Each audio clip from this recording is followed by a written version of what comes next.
Hello friends, hope you all are fine.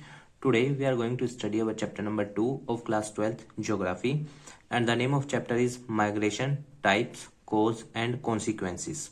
So let us read one by one.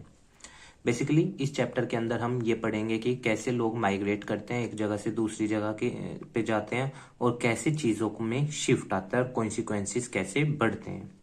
So let us C. Census. Census क्या होता है? जनगणना. मैंने आपको बताया था 1881 में पहली बार हुई थी, लॉर्ड मियो के द्वारा इंडिया में कराई गई थी. Census contain information about migration in the country. तो जनगणना से हमें पता चलता है कि कितने लोग देश के अंदर माइग्रेट हुए हैं, आए हैं एक जगह से या गए हैं दूसरी जगह. Migration was recorded in the first census of India conducted in 1881 में पहली बार जनगणना हुई थी भारत के अंदर. ठीक है. As per 2001 census India migration is enumerated on 2 basis. तो 2 बेसिस के ऊपर हमारी जनगणना 2001 की हुई थी. पहला, प्लेस ऑफ बर्थ, जन्म के स्थान पे. If the place of birth is different from the place of enumeration known as lifetime migrant. मतलब कि अगर वो जहां पे एक व्यक्ति रह रहा है और दूसरा वो जहां पे माइग्रेट हुआ है, गया है. एक तो था ये बेस कि जहां पे वो पैदा हुआ और जहां पे वो इस वक्त है. दूसरा क्या था? Second, place of residence. If the place of last resident is different from the place of enumeration known as migrant by place of last residential.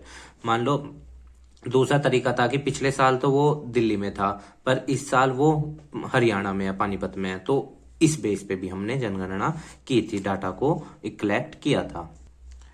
As per 2001 census, out of 1029 million population, 307 million यानी 30 करोड़ 70 लाख, और ये था 102 करोड़ 90 लाख. तो 30 करोड़ 70 लाख यानी 30% were place of birth. Place of birth थे जहां पे वो पैदा हुए, वहीं रह रहे हैं. 315 मिलियन यानी 31.5 करोड़ लोग, मतलब 50 लाख. 31% बनता है. वर प्लेस ऑफ लास्ट रेजिडेंस, वो मतलब कि दूसरी जगह पर रह रहे थे जहां से वो पैदा हुए, वहां से छोड़कर. Stream of migration, it is the 2 type. Internal, एक तो होता है देश के अंदर ही लोग माइग्रेट कर रहे हैं, जैसे फॉर एग्जांपल मैं दिल्ली से हूं तो मैं हरियाणा में माइग्रेट कर रहा हूं, तो ये तो होता है इंटरनल. एक होता है इंटरनेशनल माइग्रेशन, जिसमें एक व्यक्ति अपने देश को छोड़ के दूसरे देश में जाता है. जैसे आप जानते ही हैं, मोर देन 20 करोड़ लोगों के आसपास इंडिया की वर्कफोर्स दूसरे देशों में है जो वहां पे काम कर रहे हैं. तो that is called international migration. दूसरे देश के लोग भी हमारे यहाँ आते हैं काम करने. 4 स्ट्रीम ऑफ माइग्रेशन आइडेंटिफाइड. तो 4 तरह की माइग्रेशन होती है. रूरल टू रूरल, मतलब एक व्यक्ति एक गांव से दूसरे गांव जा रहा है. रूरल टू अर्बन, गांव से शहर की तरफ जा रहा है. अर्बन टू अर्बन, एक शहर से दूसरे शहर में जा रहा है. अर्बन टू रूरल, शहर से गांव की तरफ जा रहा है. फॉर एग्जाम्पल मान लो एक व्यक्ति शहर में रहता है और उसकी जॉब लग जाए, गवर्नमेंट जॉब लग जाए फॉर एग्जाम्पल, तो वो टीचर बना है, तो उसको प्राइमरी स्कूल मिला है गांव का, तो अब वो व्यक्ति कहाँ शिफ्ट हो गया? अर्बन से रूरल. तो ये माइग्रेशन इसको बोलते हैं. या कोई फैक्ट्री गाँव के अंदर है तो शहर के लोग वहां काम करने जा रहे हैं, that is urban to rural, वहां पे रह रहे हैं.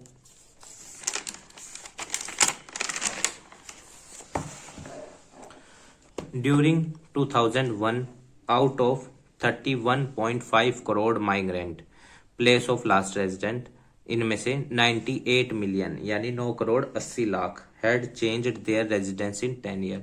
9 करोड़ 80 लाख लोगों ने अपना मतलब जहां वो रहते थे निवास, वो बदला है, जगह बदली है.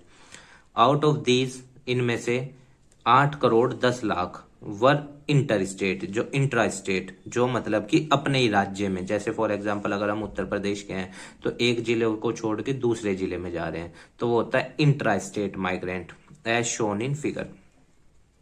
जो आपकी बुक में दिख जाएगा डाटा आपको. अभी यहाँ पे भी मैंने इसको नेक्स्ट पेज पे भी पेस्ट किया है, यहाँ पे भी शो हो जाएगा. Women migrants are highest in both intra state and inter state migration. ठीक है। इंट्रा स्टेट मतलब अपने ही राज्य के अंदर एक जगह से दूसरी जगह, और इंटर स्टेट एक राज्य को छोड़ के दूसरे राज्य में जाना। ये वुमेन्स का माइग्रेशन इसमें ज्यादा है, क्योंकि आप जानते हैं उनकी मैरिज हो जाती है तो प्लेस ऑफ रेजिडेंस बदल जाता है, वो दूसरी जगह चली जाती हैं। जब मान लो जैसे कोई गर्ल पानीपत से है, हरियाणा से है, तो उसकी शादी अगर मान लो फॉर एग्जाम्पल सोनीपत में हो गई हरियाणा में, तो ये हो जाएगा इंट्रा स्टेट माइग्रेशन, क्योंकि उसने अपना जिला क्या हो गया, उसका जो जिला था वो बदल गया है। इंटर स्टेट अगर वो हरियाणा से है और वो अब कहाँ शिफ्ट हो जाए, दिल्ली हो जाए शिफ्ट, तो that is called inter state migration.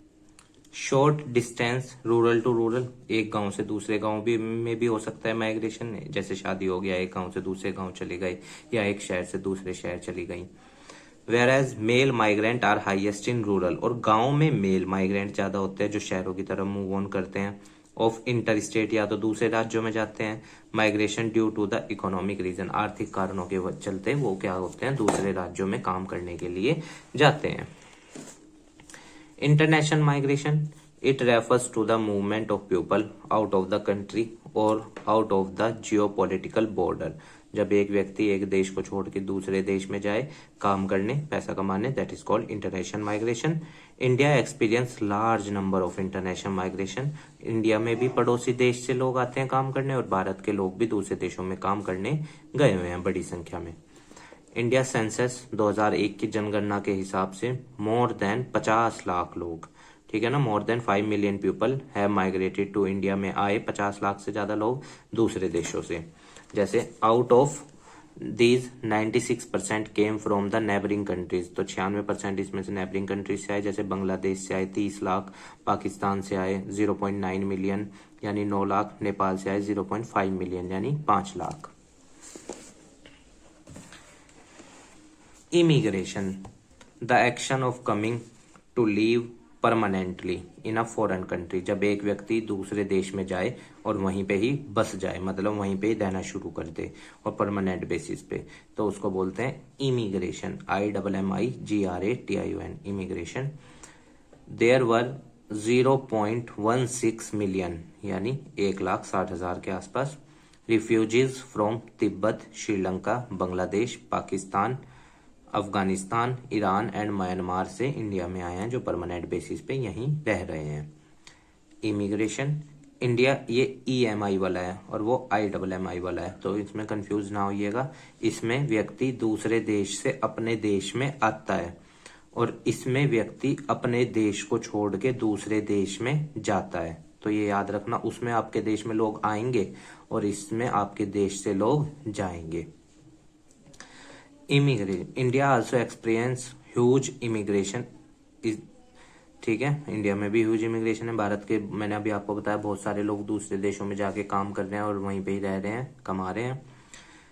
Immigration is the act of living one own country, जब एक व्यक्ति अपने देश को छोड़ के किसी दूसरे देश में परमानेंट सेटल हो जाए। In another country, as per census 2001 around 20 million people, 2001 के हिसाब से 2 करोड़ भारतीय लोग of Indian diaspora is spread across 110 देशों में रह रहे थे, 2 करोड़ से ज्यादा भारतीय। और अब तो ये बहुत ज्यादा डाटा है, क्योंकि उस टाइम पॉपुलेशन भी तो कम थी हम लोगों की। ये होता है इंटर स्टेट माइग्रेशन, थोड़ा इसमें फेड है, आप अपनी बुक में देख लेना। इंटर स्टेट माइग्रेशन मैंने आपको बता दिया, सॉरी इंट्रा स्टेट माइग्रेशन, जब व्यक्ति अपने ही राज्य के अंदर माइग्रेट करे एक जगह से दूसरी जगह, ये मेल फीमेल का है, आप देख लेना इसको बुक में। और इंटर स्टेट, जब एक व्यक्ति एक राज्य को छोड़ के दूसरे राज्य में जाए, that is called inter state migration, और ये भी मेल और फीमेल का है।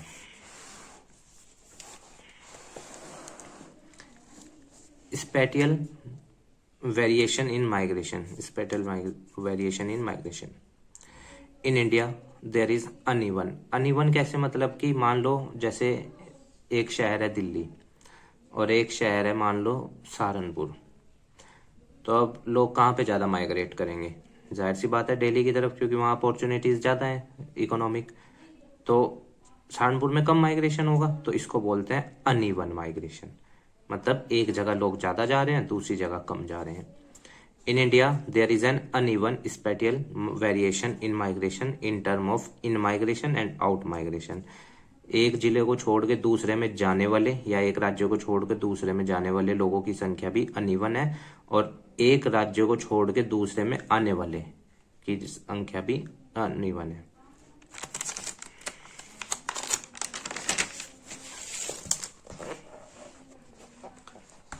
Some states like Maharashtra, Delhi, Gujarat and Haryana attract migrants from other state। UP Bihar से लोग यहाँ काम करने जाते हैं इन राज्यों में।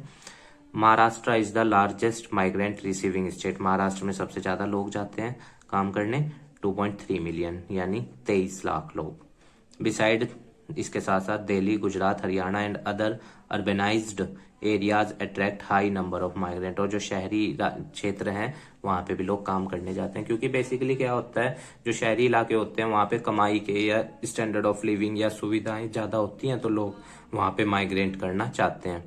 अदर साइड यूपी -2.6 मिलियन, यहाँ से लोग जाते हैं, यहाँ पॉजिटिव में नहीं है, यहाँ से यूपी से लोग जाते हैं। बिहार में 1.7 मिलियन माइनस में है, मतलब लोग जाते ज्यादा हैं आते कम है। Which had the largest number of net out migrants from the state. तो ये आउट माइग्रेंट है, याद रखना इन नहीं है, क्योंकि आप जानते हैं थोड़े यूपी और बिहार को अगर हम दूसरे राज्यों से कंपैरिजन करें, महाराष्ट्र से, दिल्ली से, गुजरात से, तो मे बी यहाँ से लोग वहां ज्यादा जाते हैं काम करने। अब माइग्रेशन के कॉज क्या हैं, क्यों लोग एक जगह से दूसरी जगह जाते हैं। 2 reason cause of migration can be put under 2 categories. तो 2 तरह की कैटेगरीज हो सकती हैं। एक तो होते हैं पुश फैक्टर, जो उन्हें मजबूर करते हैं जाने के लिए, जैसे दीज आर फैक्टर्स विच अर्ज पीपल, जो उन्हें प्रेरित करें या मजबूर करें कह लो, to leave their place of residence और ओरिजिन, जो वहां पे उन्हें मतलब कि अपना स्थान छोड़ के दूसरी जगह समादर जाना पड़ता है। सम ऑफ आर, उनमें से कुछ फैक्टर हैं जैसे natural disaster, flood, draught, storm, cyclonic, earthquake, etc। अगर एक जगह पे बहुत ज्यादा आते हैं तो वहां के लोग मजबूर हो गए ना, अब उन्हें दूसरी जगह जाना पड़ेगा, that is push factor. Political या लोकल कन्फ्लिक्ट्स हो रहे हैं, वार हो रहे हैं, दंगे हो रहे हैं, तब लोग एक जगह को छोड़ के दूसरी जगह चले जाते हैं।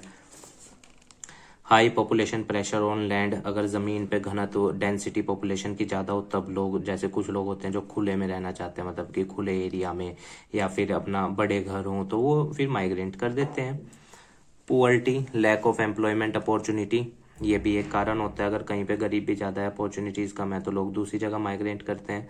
Lack of basic infrastructural facilities, अगर लाइट ना हो, पानी ना हो, तब भी लोग एक जगह से दूसरी जगह माइग्रेट करते हैं। हेल्थ केयर बढ़िया ना हो, एजुकेशन बढ़िया ना हो, तो जनरली आपने देखा होगा गांव के लोग या कस्बों के लोग शहरों की तरफ माइग्रेट करते हैं इन बेसिक फैसिलिटीज की वजह से। दीज आर पुश फैक्टर्स, जो उन्हें प्रेरित करें या मजबूर करें। पुल फैक्टर्स कौन से हैं, आप अपने आसपास भी देखना, आपको दिख जाएंगे migrants. These refers two factors which attract the people. अब ये वो फैक्टर हैं, यहाँ लोग मजबूर नहीं होंगे, ये वो फैक्टर हैं जो दूसरी जगह में होते हैं और अट्रैक्ट करते हैं लोगों को अपनी तरफ। पुश वाले में मजबूर होके जा रहा है, यहाँ अट्रैक्शन की वजह से जा रहा है। जैसे बेटर हेल्थ फैसिलिटीज, अब एक व्यक्ति है वो गांव में रह रहा है, वो देख सोचेगा यार शहर में तो बहुत बढ़िया बढ़िया फैसिलिटीज है, चलो वहां चल के रहता हूँ। अब यहाँ वो मजबूर नहीं है, यहाँ उसको अट्रैक्ट हुआ, तो that is pull factor. Better opportunities for education की, यार गांव में तो या कस्बों में तो इतनी अच्छी एजुकेशन का नहीं है, सिटीज में एजुकेशन इंस्टीट्यूट्स बहुत बढ़िया बढ़िया है, कोचिंग है, चलो वहां चलते हैं, पुल फैक्टर। आपने देखा होगा बहुत सारे बच्चे दिल्ली कोचिंग के लिए जाते हैं या इलाहाबाद जाते हैं, तो प्रयागराज, तो अब ये this is called pull factor. Better source of entertainment, अब जो मल्टीप्लेक्स सिनेमा है वो गाँव में या कस्बों में तो लगने से रहे, शहरों में होते हैं, तो दिस इज, लोग जाते हैं कि चलो यार मूवी देखने चलते हैं शहर की तरफ, शहर में, तो that is pull factor. And about 38% of male migrant, जितने भी मेल माइग्रेंट हैं उसमें 38% फॉर वर्क और एम्प्लॉयमेंट के लिए जाते हैं दूसरे शहरों में, दिस इज पुल फैक्टर। और 3% फीमेल माइग्रेंट जाती हैं, जैसे कुछ कारणों की वजह से, downfall of 4.2% in 2001 as compare to in 2001 के सेंसेक्स में। 2011 के सेंसस में 4.2 था और 2001 के सेंसस में 3% था। ये डाटा इंपॉर्टेंट है कंपटीशन के नजरिए से भी और एग्जाम के नजरिए से भी। अबाउट 65%, ब्रैकेट में 69.7% अकॉर्डिंग टू 2011 के सेंसस से 69.7% था और अब 65%। और वुमेन माइग्रेंट क्यों जाती हैं एक जगह से दूसरी जगह, जनरली मैरिज की वजह से। ओनली 2% मेल माइग्रेंट होते हैं जो मतलब कि दूसरी जगह जाते हैं for the same reason, marriage की वजह से। जनरली लोग मान लो शादी के बाद शिफ्ट हो गए दिल्ली में या कहीं अर्बन सिटीज में, तो वो आंकड़ा सिर्फ मेल का 2% है। और फीमेल को तो आप जानती है, इंडिया की सोसाइटी है तो जो पैट्रियार्कल सोसाइटी है, या फिर आप जो हमारे यहाँ पे सोशल स्ट्रक्चर है, उसमें वुमेन को शादी के बाद अपना घर छोड़ के दूसरे अपने हस्बैंड के घर जाना होता है, तो उस वजह से उनका माइग्रेशन 65% के आसपास है। ये डाटा आपकी बुक में अवेलेबल है, इसको देख लेना। Figure 2.2 reason for male migration by last, तो ये कारण यहाँ पे बने हुए हैं। ये थोड़ा फेड है, आप बुक में देख लेंगे आपको अच्छे से दिखेगा। और ये परसेंटेज भी देख लेना आप। और रीजन फॉर फीमेल का है ये, ठीक है। अब माइग्रेशन के कॉन्सिक्वेंसेस क्या होते हैं? एक व्यक्ति चलो चला तो गया दूसरी जगह, ठीक है, अब उससे होगा क्या? Migration is response to uneven distribution of opportunities on land. अब अनइवन डिस्ट्रीब्यूशन तो हो गई, जहाँ पे लोग ज्यादा जाएंगे वहां पे क्या होगा? दबाव बढ़ेगा अपॉर्चुनिटीज के ऊपर, क्योंकि अपॉर्चुनिटीज तो लिमिटेड होती है ना। People tend to move from place of low opportunities and low safety. लोग क्या करते हैं, जहाँ पे अपॉर्चुनिटीज कम है, सेफ्टी कम है, वहां से वो कहाँ शिफ्ट होते हैं? जहाँ पे अपॉर्चुनिटीज ज्यादा हो या सेफ्टी ज्यादा हो। इट क्रिएट्स बोथ, ये बेनिफिट्स भी है, चलो कि भाई ये जो जहाँ पे लोग अपॉर्चुनिटी और सेफ्टी कम थी वहां से लोग निकल के अच्छी जगह जा रहे हैं, चलो उनके लिए तो बढ़िया है। पर अब वो जहाँ जा रहे हैं वहां के लोगों के लिए तो स्ट्रगल बढ़ जाएगा ना, क्योंकि दबाव और आ गया पॉपुलेशन का वहां पे। It creates both benefits and problem for the areas. Consequences क्या है? कैन बी ऑब्जर्व्ड, इकोनॉमिक भी हो सकता है, सोशल भी, कल्चरल भी, पॉलिटिकल भी और डेमोग्राफिक भी। तो ये सब इसके कॉन्सिक्वेंसेज हैं। पहले हम आर्थिक प्रभाव क्या पढ़ते हैं, let's just see. Major benefit is the remittance, भेजी हुई रकम, सेंट बाय इंटरनेशनल माइग्रेंट। जैसे मान लो एक व्यक्ति है, मैं आपको समझाता हूं। मान लो ये व्यक्ति है और ये इसका परिवार है। मान लो इसके परिवार में 1 2 3 4 5 जने हैं। ये चला जाता है किसी विदेशी कंट्री में। अब यहाँ से ये पैसा भेजता है, काम कर रहा है वहां पे, पैसा भेज रहा है। मान लो दुबई चला गया, यहाँ से पैसा भेज रहा है। जो ये पैसा आता है ना, इसको रेमिटेंस बोलते हैं, ठीक है। अब ये पैसा आएगा तो इसकी बात कर रहा है वो, कि जो लोग दूसरे देश में काम करने गए हैं और फिर रेमिटेंस भेजते हैं। इन 2002 इंडिया के पास $11 बिलियन आए थे as remittance from international migrant, जो इंडिया के माइग्रेंट दूसरे देशों में गए हैं। अभी हमने पढ़ा था ना 20 मिलियन गए हुए हैं 2001 के सेंसस के हिसाब से। अब तो बहुत ज्यादा है ये। As migrant sent remittance to their families member. अब माइग्रेंट जो होते हैं, जो दूसरे देश में काम करने गए हैं लोग, वो अपने घर वालों को पैसा किस लिए भेजते हैं? फूड के लिए, repayment of loan, treatment, marriage, children education, agricultural input, construction of houses, ETC. इन सब कामों के लिए लोग अपने घर वालों को पैसा भेजते हैं। फॉर एग्जाम्पल, आपके घर में से भी अगर कोई व्यक्ति दूसरी जगह, इसको हम इंटरा समझ लेते हैं, इंटर स्टेट समझ लेते हैं। मान लो फॉर एग्जाम्पल आपके घर से कोई है, वो दिल्ली में आपका घर, और वो माइग्रेंट करके गए हैं, जैसे मान लो तो लेते हैं गुजरात जॉब कर रहे हैं, ठीक है। अब वो यहाँ कमा रहे हैं, पर वो पैसा यहाँ भेज रहे हैं दिल्ली में घर वालों को। किस लिए भेज रहे हैं? इन सब कामों के लिए। The amount of remittance sent by the international migrant is very small, और ये बहुत मतलब कि कम है to international, sorry, the amount of remittance sent by internal migrant. Internal मतलब जैसे दिल्ली से गुजरात गए ना, दिस इज इंटरनल माइग्रेंट। तो ये वाला अमाउंट कम है किसके कंपैरिजन में? इंटरनेशनल के। क्योंकि आप जानते हैं, मान लो एक व्यक्ति कुवैत में काम कर रहा है। अब कुवैत की इस वक्त मान लो एक कुवैती दिनार 245 रुपए का है, उसकी तनख्वाह है मान लो 200 रुपए, 200 दिनार है। 200 की करना जरा इसमें, 40,000 तो सीधे सीधे ही हो गए। उसके बाद अपना 45 भी है तो 90, यानी 50,000 रुपये कमा रहा है वो। मान लो 20,000 भी घर भेज रहा है, तो ये चीज ज्यादा। अब इंडिया में एक व्यक्ति एक जगह से दूसरी जगह जा रहा है काम करने, मान लो एक मजदूर जा रहा है, तो वो 10,000 तो वो कमा ही रहा है, तो वो घर क्या भेज लेगा? तो इसलिए इंटरनेशनल माइग्रेंट, इंटरनेशनल रेमिटेंस जो है वो ज्यादा है, क्योंकि करेंसीज की वैल्यू मैटर करती है। डेमोग्राफिक कॉन्सिक्वेंसेस, अब पॉपुलेशन पे क्या प्रभाव पड़ता है? Due to migration redistribution of the population can be seen within a country. Redistribute हो जाती है, एक जगह से चले जाते हैं दूसरी जगह आ जाते हैं, तो यहाँ बढ़ गए यहाँ घट गए, तो रीडिस्ट्रीब्यूट हो गया ना। Rural urban migration is one of the important factor of it. Rural urban migration इसका एक इम्पोर्टेंट फैक्टर है। Age and skilled out migration from the rural area have adverse effect on the rural demographic structure. तो गांव के structure पे इसका थोड़ा बुरा सा प्रभाव पड़ता है, ठीक है ना। Out migration from the rural area, जैसे मतलब कि फॉर एग्जांपल एक विलेज के लोग थे अब सिटी की तरफ चले गए, तो गांव का तो क्या हो गया, पॉपुलेशन घटता जा रहा है, डेमोग्राफिक स्ट्रक्चर घटता जा रहा है, सिटीज का बढ़ता जा रहा है। हाई आउट माइग्रेशन, अब देखो सुनो मेरी बात, आप कहोगे कि ये तो बढ़िया है, चलो गांव में से लोग कम हो रहे हैं, पर एक बात याद रखना, जब ये लोग यहाँ से निकलेंगे ना तो यहाँ आर्थिक एक्टिविटी, इकोनॉमिक एक्टिविटीज भी तो कम हो जाएंगी। अब जब इकोनॉमिक एक्टिविटीज कम हो जाएंगी तो लोकल लोगों को इफेक्ट होगा उससे, समझ रहे हैं आप। तो ये चीज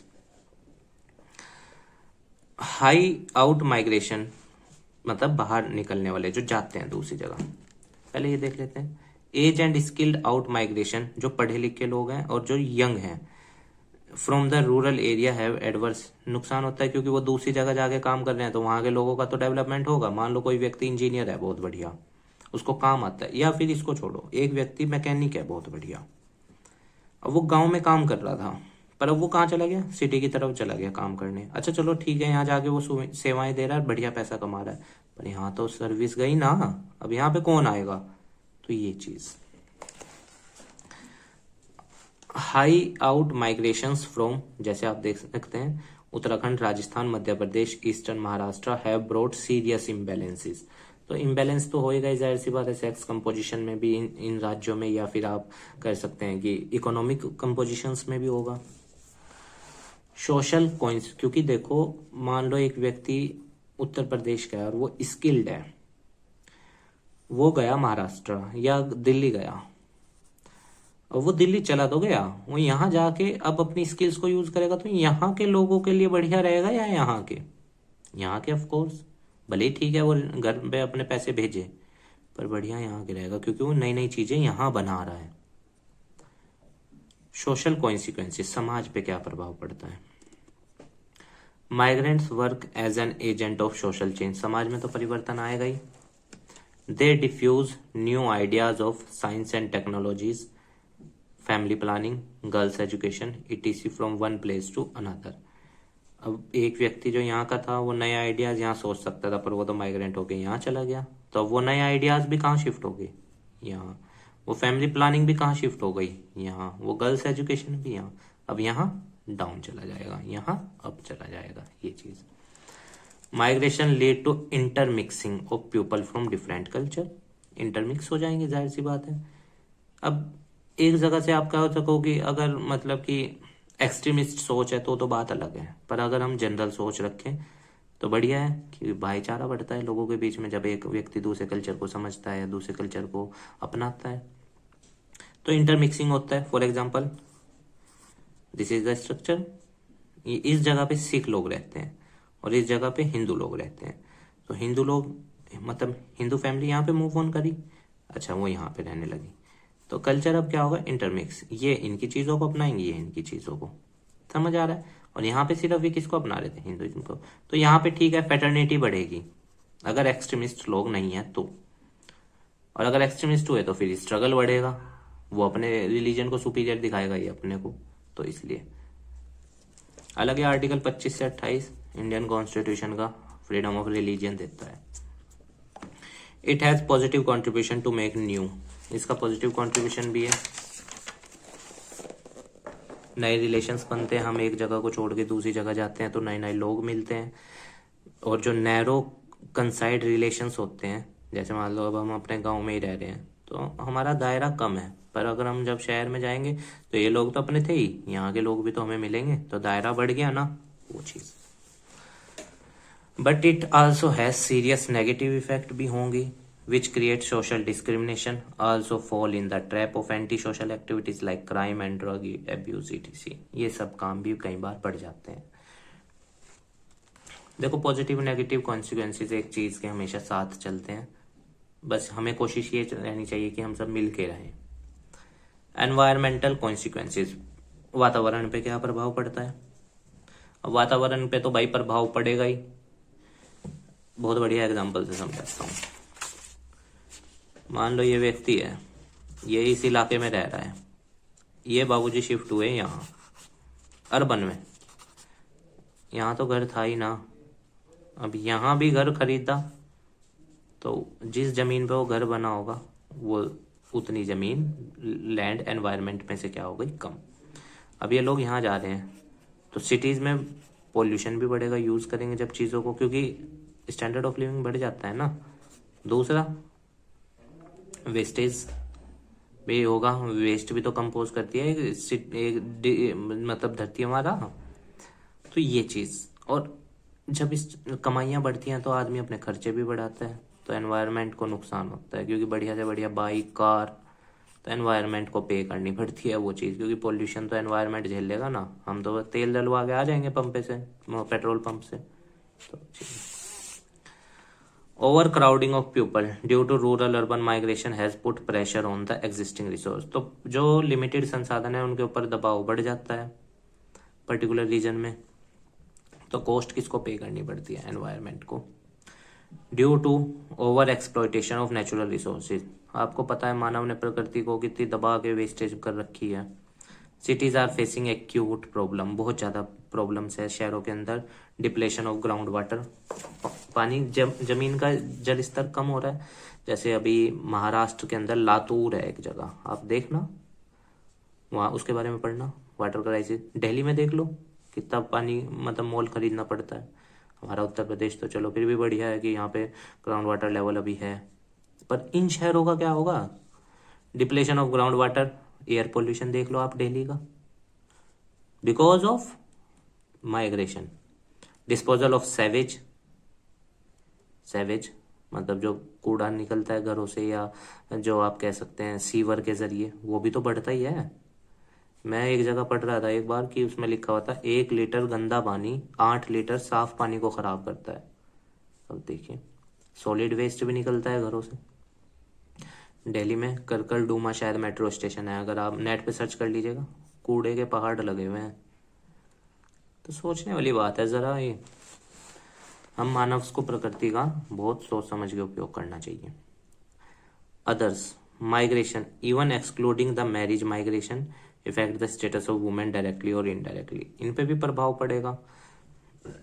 इन the rural area male selective out migration living, वो तो घर छोड़ के चला गया शहर की तरफ काम करने, उसकी वाइफ घर में है, वो बच्चों को देख रेख कर रही है, घर के सारे काम कर रही है, उस पर साइकोलॉजिकल फैक्टर भी है, फिजिकल मेंटल और प्रेशर भी आ जाता है वुमेन पे। और वो अपनी बातें शेयर किससे करे, क्योंकि उसके हस्बैंड तो गांव शहर में गए हैं काम करने। Migration of women either for education और employment enhance the autonomy and role in the economy, अगर एक महिला या एक लड़की पढ़ने के लिए या जॉब करने के लिए दूसरी जगह जाती है तो उनका भी रोल इकोनॉमी के अंदर बढ़ता है। अच्छा, एक सोचने वाली बात है, देखिए मैं किसी को टारगेट करके नहीं बोल रहा हूँ, मैं बस जनरल चीजों को आपके सामने लाने की कोशिश कर रहा हूँ। मान लो ये एक वुमेन है, ये वेल एजुकेटेड है और इसने मतलब कि जॉब भी कर सकती है, मान लो ये PhD होल्डर है, इसकी हो जाती है शादी। अब ये एक रिसोर्स बन गई है, ह्यूमन कैपिटल बन चुकी है ये, क्योंकि इसने अच्छे से पढ़ ली, डिग्री कर ली, सब कुछ, पर शादी हो गई, ये यहाँ घर में काम कर रही है। ठीक है, घर की ड्यूटीज भी करना जरूरी है, मैं मानता हूँ, पर अब वो जॉब तो नहीं कर पा रही ना। तो इकोनॉमी में जो ये कंट्रीब्यूशन पे कर सकती थी, देश के डेवलपमेंट में रोल दे सकती थी, पर अब वो नहीं दे पा रही है।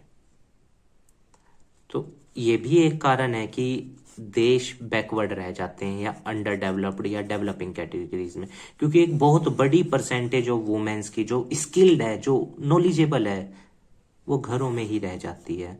पैट्रियार्कल सोसाइटी या सोसाइटी के नॉर्म्स कई बार उन्हें अलाउड नहीं करते जॉब के लिए, तो वो चीज। तो स्टूडेंट्स, ये चैप्टर हमारा यहीं पे फिनिश हुआ। चैप्टर 3 आ जाएगा जल्दी ही। उम्मीद है आपको चैप्टर समझ में आया होगा। अगर किसी पॉइंट से आप हर्ट हुए हैं तो उसके लिए हम आपसे क्षमा मांगते हैं। हमारी कोई इंटेंशन नहीं है आपको हर्ट करने की, किसी को भी। चीजें हैं, मैं आपको और अच्छे से डीप में एक्सप्लेन करना चाहता हूँ ताकि आप अच्छे से अच्छा लिख कर आए। बाकी चैनल को शेयर कर दीजिएगा दोस्तों के साथ, वीडियो को लाइक कर दीजिएगा और सब्सक्राइब भी कर दीजिएगा। ठीक है, और कोई क्वेरी है तो कमेंट बॉक्स में बता दीजिएगा, उसका आंसर हम देने की पूरी कोशिश करेंगे। स्वस्थ रहिए, खूब मेहनत कीजिए और नाम कमाइए। ठीक है स्टूडेंट्स, धन्यवाद।